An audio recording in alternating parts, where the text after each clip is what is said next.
A brilliant Skabate Mhlanga.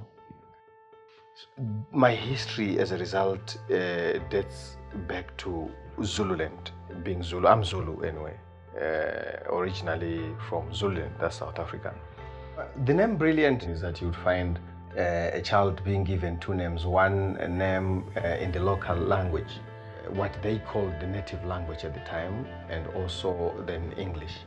On the one hand being a parent, on the other hand being an academic, doing research and also teaching here. It's really a hectic one. So at a young age, some of us at high school, we became activists. We were raised within an environment of activism, and we understand that the ordering of things was not normal. It had to be changed. And I became very much involved in political activities when I was at university.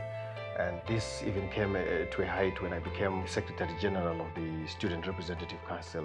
So as students who came from also poor backgrounds, most of us, we understood the implications, and we always made it a point all the time that we would fight against that kind of injustice. So it was then we decided, yes, to participate in these activities. And I became an activist, and I got myself suspended and expelled from university several times. I would still go to court, high court, and challenge these situations, particularly suspensions, and get back to university and get another suspension.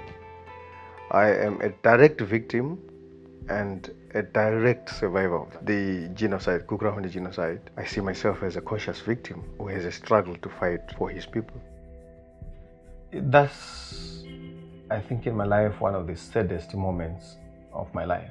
I witnessed brutality at its worst, and being young and witnessing such terrible things happening to your people is the worst thing, when suddenly you are turned into the hunted and you are turned into non-beings.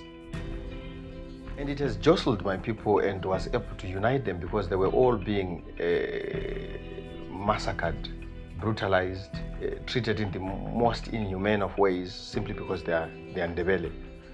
That is one thing that really also has transformed me. And from then on, seeing what I went through at a young age, I became an activist. It affected me directly. I lost relatives. I had sisters who were raped, brutalized, and killed for no apparent reason. These oppressed people, sometimes what they tend to do is they tend to label their own people with all sorts of terrible names. Because the oppressed people are like a sick person, but what they deserve most is love. They need to be loved. If you lack that spirit of love for those that you are fighting for, believe it or not, you won't succeed. I've had people labeling me an agent of that same system, the same system I'm fighting. And you will even find people who, with so much vigor, argue that they have evidence that I belong to that system and that I work for that same system. That is not only a sign of mental warping, it's a sign of social death. I am very much focused on the post-colonial studies and decolonial studies, naturally, issues to do with my past. So I should say, yes, in many ways, my past and the background has influenced the kind of researches I find myself in. Those who are activists must only manage it by understanding that there are people who have been through that moment or that state of oppression for a long time, deserve to be loved. If you don't love them and administer the medication as expected, you will lose them. Realize I still have a lot ahead of me, and I have to achieve it. And I'm planning to do so, and it will be done, particularly the freedom of my people. They deserve it.